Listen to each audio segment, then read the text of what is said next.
지난 한 주간 이스라엘과 중동 소식입니다. 5월 28일 예루살렘 통곡의 벽 근처에서 오순절을 기념해 수백 명의 기독교인들이 기도 모임을 가진 가운데 일부 우익 유대인 활동가들이 폭력적인 언행을 보이다 체포됐습니다. 이날 2023 오순절 예루살렘과 열방을 위한 세계 기도의 날 행사가 통곡의 벽 근처 고고학 공원인 데이비슨 센터에서 열려 수백 명의 기독교인들이 예루살렘의 평안을 위해 기도했습니다. 행사 기간 동안 저명한 랍비와 예루살렘 부시장을 포함한 여러 유대인 활동가들이 시위에 나온 가운데 그 일부가 기독교인들을 모욕하고 일부는 침도 뱉어 시위자 10명이 체포됐습니다. 5월 31일 국제원자력기구가 이란이 미신고 핵시설을 가동했다는 의혹 일부에 대해서 조사를 종결하기로 했다고 밝혔습니다. 이날 IAEA는 회원국에 공유한 분기별 기밀 보고서에서 이란의 농축 우라늄 비축량이 4,744.5kg으로 허용치의 23배가 넘는 수준이라고 밝혔습니다. IAEA의 조사 종결에 대해 네타냐후 총리는 이란의 핵무기 보유를 막기 위해 가능한 모든 수단을 동원할 것임을 이란과 국제사회에 분명하게 전한다고 밝혔습니다. 6월 1일 예루살렘에서 성소수자 행진인 프라이드 퍼레이드가 열려 역대 가장 많은 규모인 3만 명의 인파가 몰렸습니다. 이날 행사는 베냐민 네타냐후 총리의 사법개혁 반대의 분위기와 맞물려 정부 비판의 성격이 짙었습니다.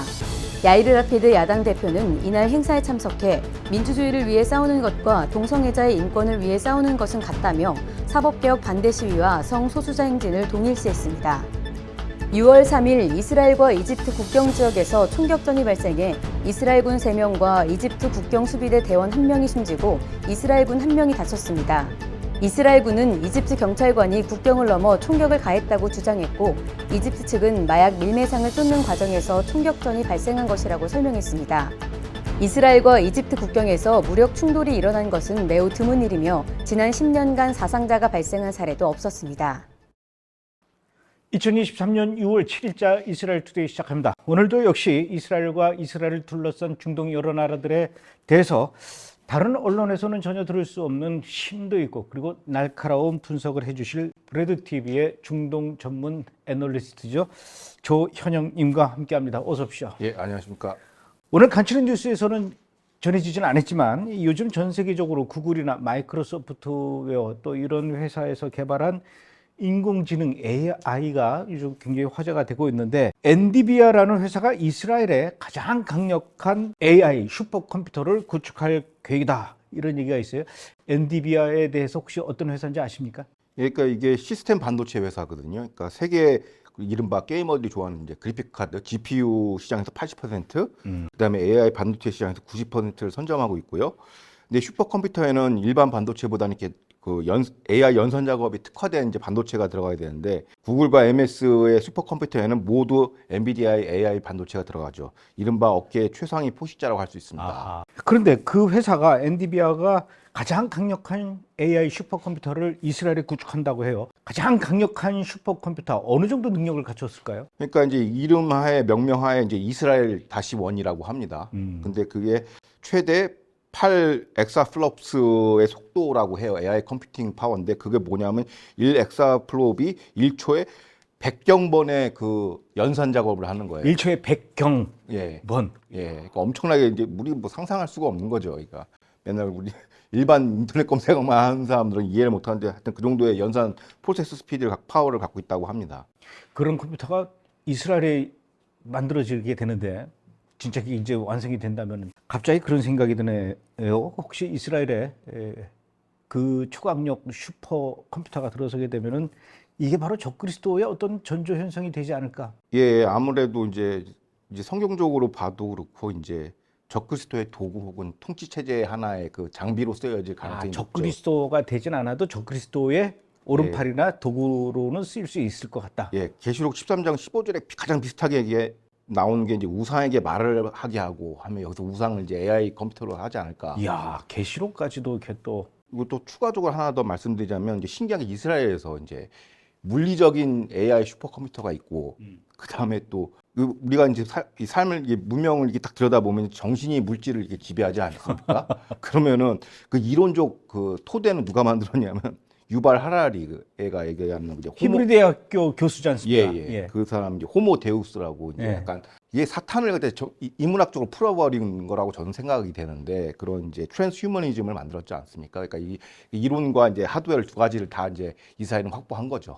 그러니까 안 좋은 소식이긴 하지만 이제 우리가 지켜는 봐야 되겠습니다. 알겠습니다. 자, 이제 이번 주 저희가 자세하게 분석해 볼 첫 번째 이슈부터 알아보도록 하겠습니다. 5월 25일 이스라엘 크네셋이 9,980억 세겔, 우리 돈으로 약 355조 원 규모의 2023년, 2024년 2년치 예산안을 통과시켰습니다. 이번 예산안에는 연정내 초정통파 유대교 정당과 강경보수 성향 정당들의 요구에 따라 예비비제량의 예산이 약 139억 세겔, 우리 돈으로 약 4조 8천억 원이 편성됐습니다. 이 중 상당수의 예산이 초정통파 유대학교인 예시바와 다양한 유대교 관련 사업을 위해 편성됐고, 이타메르 벤 그비르 장관의 요구로 갈릴리와 네게부 지역의 개발 비용도 포함됐는데요. 야권은 이에 대해 납세와 병역 등에서 일반인보다 이미 많은 혜택을 누리고 있는 유대학교 학생들을 배려해서 예산을 편성한 것에 대해 강도 높게 비판하고 나섰습니다. 이번에 이스라엘 국가 예산이 2년치가 한꺼번에 통과가 됐어요. 120명의 의원 가운데에서 64명이 찬성을 했고 반대는 56표였다. 이런 얘기가 있는데 이번에 통과된 그 예산안이 네타냐후 정부가 유지되는데 어떤 의미가 있습니까? 그러니까 보통 이제 내가 총선을 5차 총선을 치렀지 않습니까? 그러니까 내각이 해산된 이후에는 항상 빌미가 되는 게 예산안 통과예요. 근데 예산안이 항상 11월 말 회기에 이제 발생을 하는데 만약에 통과가 안 됐다면 6차 총선을 다시 치러야 될 상황이죠. 그러니까 회기가 11월 말이기 때문에 요번에는 이제 네타냐후 내각이 이제 선제적으로 5월 달에 땡겨서 했거든요. 그렇게 되면은 6월로 땡겼기 때문에 시간이 한 18개월의 이제 안정적인 통치 기반이 이제 마련되는 것이죠. 약간 전국이 안정되는 어떤 하나의 기본 마스터 플랜이라 볼 수 있습니다. 그런데 이번에 통과된 그 국가 예산안에 대해서 야권에서는 아주 강도 높게 비판하고 있어요. 그 이유가 예산안 중에 상당 부분이 초정통파 유대인을 위한 그런 예산으로 배정이 됐다 이런 얘기가 있어요. 구체적으로 어디에 얼마나 배정이 된 겁니까? 그러니까 이제 기본적으로 토라 유대주의 연합의 요구로 배정된 37억 셰켈, 주로 이제 초정통파 유대학교 예시바죠, 학생들을 위해 쓸 예정이고요. 또 12억 셰켈은 이제 그 공립 사립이 또 구분이 되어 있나 봐요. 예시바도 사립 유대 학교 지원에 또 10억 셰켈, 여러 가지 이제 부대 사업이 있지 않습니까? 유대 교육 시스템 개선과 종교적 목적의 건설 사업, 그 다음에 유대 문화 복원 사업에도 상당한 예산이 투입된 걸로 알고 있습니다. 이스라엘 내에 강경 극우파로 알려져 있는 그 국가안보장관 벤 그비르가 주장했던 그 예산안도 통과됐다고 하는데 어떤 부분의 예산이죠, 이거는? 주로 이제 서안지구 갈릴리 네게브 지역 개발 비용이거든요. 어떻게 보면 이제 도로, 뭐 상하수도 이렇게 도시 정비 사업을 주로 하는데 유대인 정착촌 개발에 방점이 찍혀 있고요. 총 투여되는 예산이 한 35억 셰켈 정도 된다고 합니다.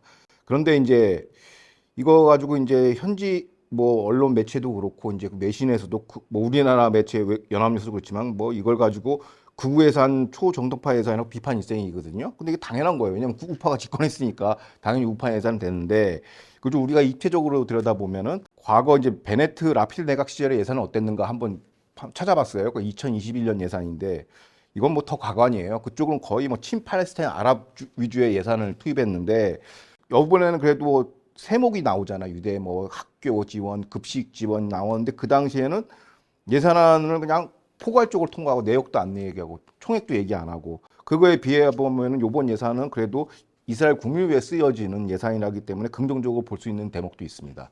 그런가 하면은 베냐민 네타냐후가 그 계속 주도했던 사법개혁 강한 반발을 사긴 했지만 다시 또 이 사법개혁을 시도한다는 얘기가 있어요. 예, 그러니까 일단은 예산안이 통과됐기 때문에 정권 붕괴의 리스크는 이제 사라졌고요. 다시 이제 제2법 시도하겠다가 이제 공개적으로 의사를 밝혔고 면목사고로는 이제 협상의 합의를 위해서 노력을 하겠다 야권이랑 얘기는 했는데 이제 현지 매체는 이번 사법개혁안은 이제 대법관 제청위원회를 이제 포커스를 두고서 이제 본격적으로 이제 개혁 작업을 한다고 합니다. 그래서 여야가 여기서 이제 격돌할 예정이라고 볼 수 있죠. 베냐민 네타냐후가 주도하고 있는 그 사법개혁 이 논쟁이 한동안 그 굉장히 이스라엘 사회를 아주 마비시킬 정도로 굉장히 거세고 시끄러웠는데 그것마저도 가자지구에서 로켓이 날아오니까 잠잠해졌어요. 또 이렇게 이스라엘의 특징이 위기 때가 되면은 뭐 여야 가릴 것 없이 이제 단합을 하는데 그렇게 해서 잠시 잠잠해지는가 싶었는데 이렇게 다시 또 사법개혁 카드를 꺼내면은 앞으로 또 다시 그 몇 달 전에 있었던 대혼란이 또 재현되지 않을까요? 근데 요번에는 약간 그 리쿠드 당도 그렇고 약간 보수 이제 집권 세력과 이제 장외 시민 세력의 그 여론을 보니까 이제 신기일전하는 분위기예요. 다시 도전하겠다. 그러니까 지난번 사법개혁의 실패 원인은 어떻게 보면 이제 여론 주도를 못했다라는 거. 그 다음에 장외 기층 시민 사회에 대한 대응 미비, 그러니까 시위에 대한 대응 미비를 했는데 요번에는 나름 그 좀 강력한 외부 세력을 좀 차단하는 이제 법안까지도 지금 만져약거리고 있어요. 대표적으로 이제 해외에서 미 국무부나 해외, 뭐 미국, 프랑스, 독일에서 이제 인권을 빌미로 이제 이스라엘 정치에 개입하는 경우가 많거든요. 이번 그 사법개혁 반대 시위도 외부 자금으로 그 운동 자금이 집행됐다는 얘기가 있어서 이거를 이제 법으로 차단하겠다라는 거예요. 그 무슨 얘기냐면은 해외에서 자금을 받아서 이제 국내 정치 시민 활동을 하면은 시민 단체가 이제 우리나라도 마찬가지지만 이게 그 세금 면세가 있거든요. 근데 증여세를 안 줘요. 근데 요번에 만약에 해외에서 자금을 받았을 경우에는 증여세를 매기겠다라는 거예요. 65%. 그래서 면세 그 권한을 이제 박탈하고 증여세를 해가지고 좀 제한을 걸겠다라고 지금 리쿠당에서는 지금 벼르고 있습니다. 이스라엘 언론이나 뭐 또 세계 해외 언론에서는 그동안 그 사법개혁을 반대하는 그런 시위만 집중적으로 보도를 해서 야, 이거 굉장히 거세구나 이렇게 생각했지만 사실은 이스라엘 내부적으로도 사법개혁을 지지하는 그런 사람들도 꽤 많이 있다라고 하니까 어떻게 될지는 또 두고 봐야 될 것 같습니다. 어떻게 사법개혁이 될 것 같아요? 그러니까 한꺼번에 통과는 못하고 이제 살라미로 좀 약간 좀 야합한, 그러니까 야합이라고 그들 표현으로 하면 이제 중재안이 좀 약화된 거는 나올 수 있을 것 같아요.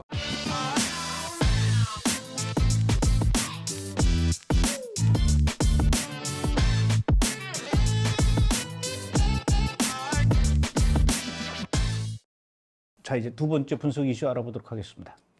레제브 타이이프 에르도안 튀르키예 대통령이 지난 28일 결선 투표까지 가는 치열한 접전 끝에 대선에서 승리해 재선에 성공했습니다.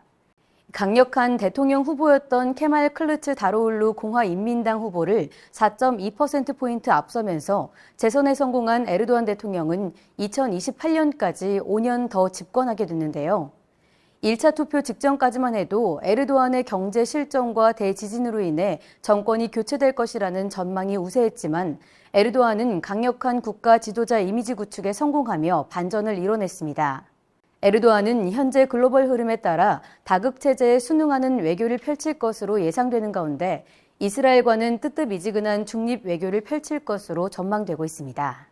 원래는 튀르키예 헌법상 한 번만 대통령을 하는 거로 되어 있는데 이번에 튀르키예 대통령이 재선에 성공하면서 장장 실질적으로 30년을 집권하게 됐다 이런 얘기가 있어요. 어떻게 이럴 수가 있는 겁니까? 그러니까 20년은 이제 과거에 했던 거고 헌법을 개정을 했어요. 최근에 2017년경에 했는데 어떤 거냐면 이제 임기 중에 조기 재선을 치르면은 첫 대통령 선거로 간주해서 기존의 임기를 지키하지 않고선 또 할 수 있는 거예요. 그러니까 5년 임기를 이제 자동 보장받는 건데 중간에 한번 또 대선을 치르면 다시 제로 베이스 다시 시작하는 거죠. 그럼 뭐 무한대까지 할 수 있죠. 장기 집권이 가능한 방법론이라고 현지 매체는 설명하고 있습니다. 원래 분위기는 에르도안 대통령이 경제 실정이라든가 또는 지난번에 있었던 그 대지진 굉장히 많은 사람들이 희생당하지 않았습니까?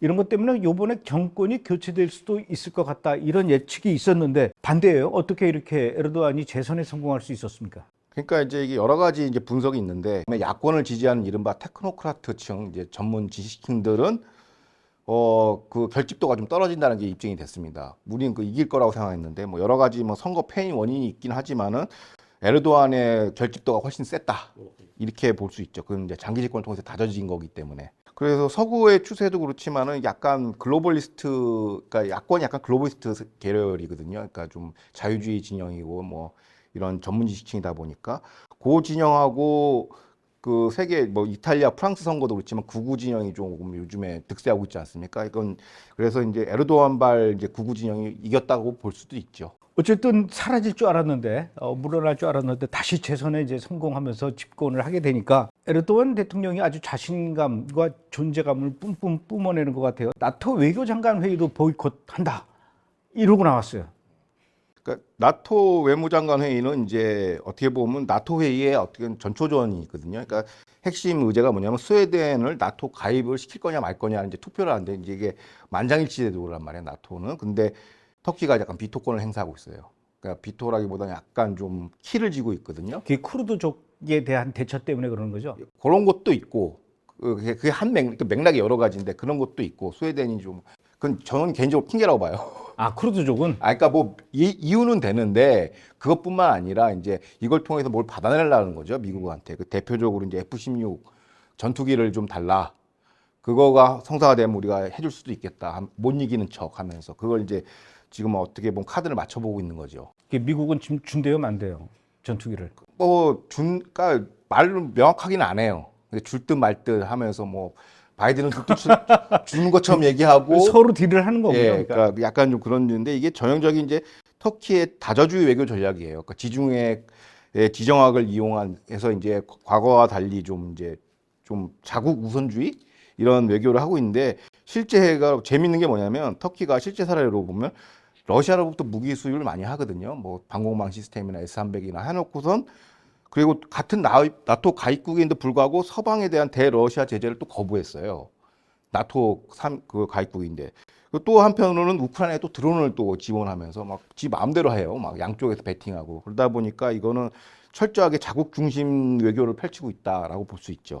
제가 보기에는 그 미중 갈등과 또 미소 갈등, 미러 갈등, 또 러시아와 우크라이나의 전쟁 요 사이에서 제일 신난 게 에르도안인 것 같아요. 예, 예. 그 과거에는 이제 약간 전선이 있었는데 지금은 전선이 다 무너졌으니까 막 파는 거죠, 막 장사를. 어쨌든 에르도안의 이번 그 재선 성공 이스라엘에는 어떤 영향을 미칠까요? 그러니까 최근 터키가 이제 불과 한 2, 3년 사이에는 이스라엘하고 조금 우호적으로 변했어요.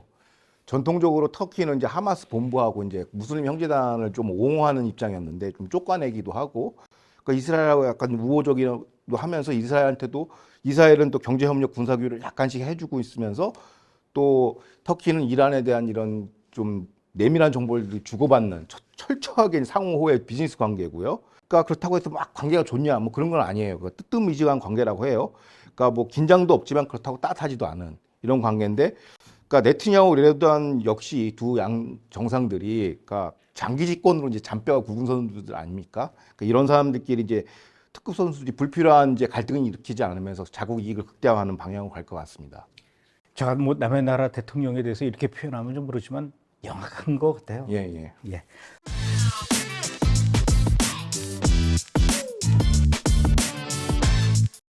자, 이제 세 번째 분석 이슈 알아보도록 하겠습니다.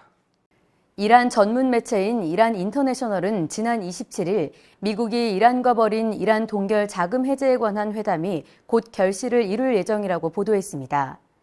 회담의 골자는 이란의 자금 동결을 해제하는 대신 이란에 수감된 미국인 인질을 석방해준다는 내용인데요. 이번 회담이 성사되면 이란의 국제 석유 시장으로의 복귀가 초읽기에 들어가게 되고 더불어 이란 핵합의 복원에도 탄력이 붙을 것으로 전망되고 있습니다. 현지 전문가들은 이번 바이든 행정부의 이란 정책이 이슬람 정권의 안보 보장과 영내 핵 보유국의 주도권 장악인 것이 더욱 명확해졌다고 혹평했습니다. 그동안 미국은 중동 정책에서 그 이란과의 관계를 개선하기 위해서 굉장히 노력해 왔는데 곧 그 결실을 볼 거다 이런 내용으로 이란 매체에서 나왔다는 얘기가 있어요. 어떤 결실이 나온다는 겁니까? 그러니까 지금 현재 이란하고 미국이 이제 JCPOA 협상도 하고 있지만은 이제 금융 제재에 걸려 있는 이란 자금 동결 해제를 놓고 이제 미국의 이제 포로 이제 교환을 걷고 이제 지속적으로 이제 그 협상을 해왔는데 그거가 이제 타결 직전에 있다라고 얘기를 해요. 그래서 미국이 어떤 조건을 했냐면 한국과 이라크에 한 70억 달러, 그 이라크에는 한 100억 달러의 자금이 지금 묶여 있거든요. 물려 있는데 이거를 해제해 주겠다라고 하면서 지금 거의 타결 임박했다라고 얘기하고 있습니다. 그러면 자금이 그렇게 이란으로 계속 들어가게 되면 그 자금이 결국은 이란의 핵 개발에 사용되는 거 아니겠습니까? 그렇죠. 미국 입장에서는 이걸 통해서 이란 핵 복원을 빨리 성사시키고 싶은 거죠. 외교적 승리가 필요하니까. 자연스럽게 이제 감독님 말씀하신 것이 이 자금은 핵 개발로 당연히 전용되는 거죠. 100%죠. 그리고 또 회담이 성사되면은 이 조건이 그 해제안이 성사되면 이란이 국제 석유 시장에 복귀할 수가 있어요. 그럼 정식 이제 플레이어로 뛰면은 뭐 이제 석유 생산국으로서 또 면모가 발시할